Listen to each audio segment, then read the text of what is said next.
Now turns to part 4.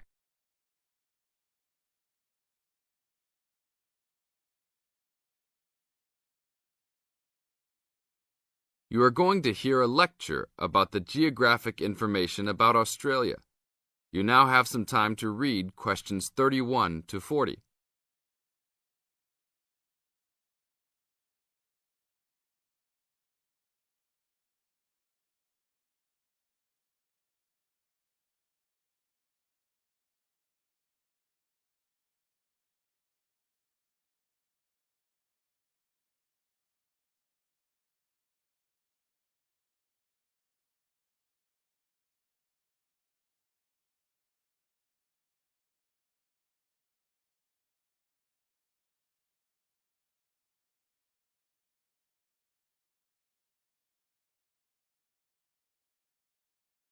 Now listen to the lecture and answer questions 31 to 40 by choosing the best answers from the choices.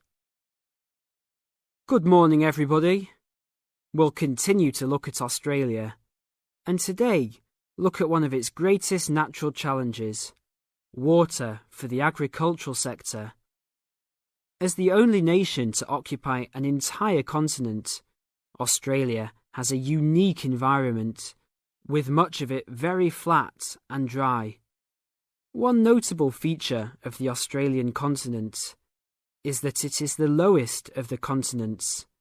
The average elevation is less than 300 metres, compared with the world's mean of 700 metres, and its highest mountain is only 2,228 metres, so it is overall a very flat country. It is also dry. In fact, Australia is the driest, after Antarctica, of the continents. Yet Australia has extremes of climate and topography. There are rainforests and vast plains in the north, snowfields in the southeast, deserts in the centre, and fertile croplands in the east, south, and southwest. And Australia contains some of the wettest areas on Earth. In western Tasmania and on the northern Queensland coast. But half of the continent has an annual rainfall of less than 300 millimetres each year, and only 20% has more than 600 millimetres each year. A major problem is that the limited water resources do not match up with where water is consumed.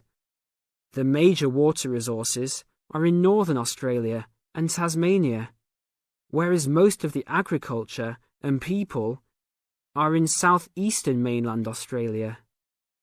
The agricultural sector is the largest consumer of both self-extracted and main-supplied water, using over 70% of total net water consumption.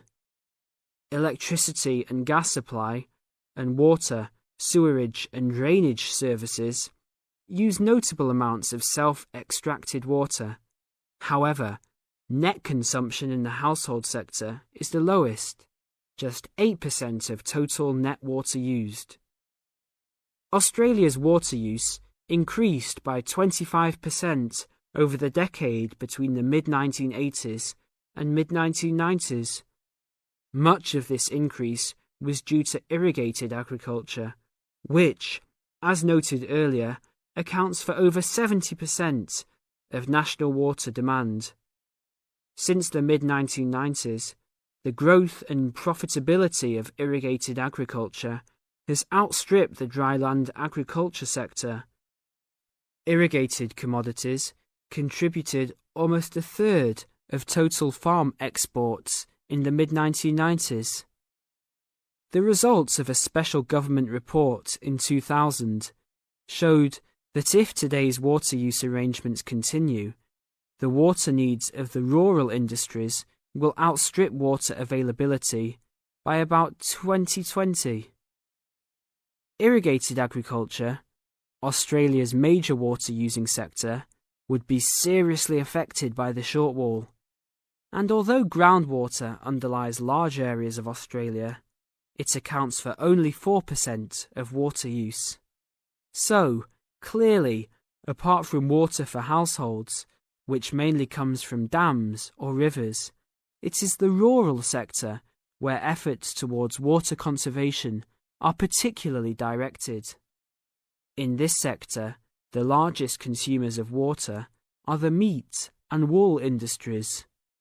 One of the major problems in considering sustainable agriculture is the large amounts of irrigated water used to produce these products. Some of the crops, such as wheat, maize, and soybeans, also use a lot of water. Furthermore, many crops are grown in dry areas, where up to half the available water evaporates from the soil surface or seeps down too low into the ground for the plant roots to reach it. Well, that's all we have time for this morning. You will be able to do further study on this topic in the library, and I have a handout here with references for those who want to come out to the front to collect it. Next week, we'll look at outback farming and... That is the end of part 4. You now have half a minute to check your answers.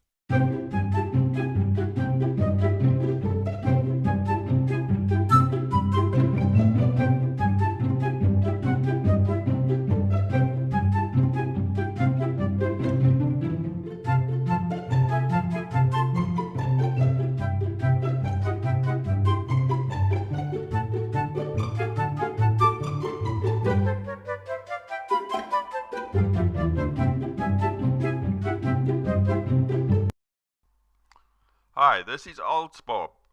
I would very much appreciate it if you could like, subscribe and share this video, as this will enable me to help more IELTS students reach their IELTS goals. Very much appreciated. Thank you.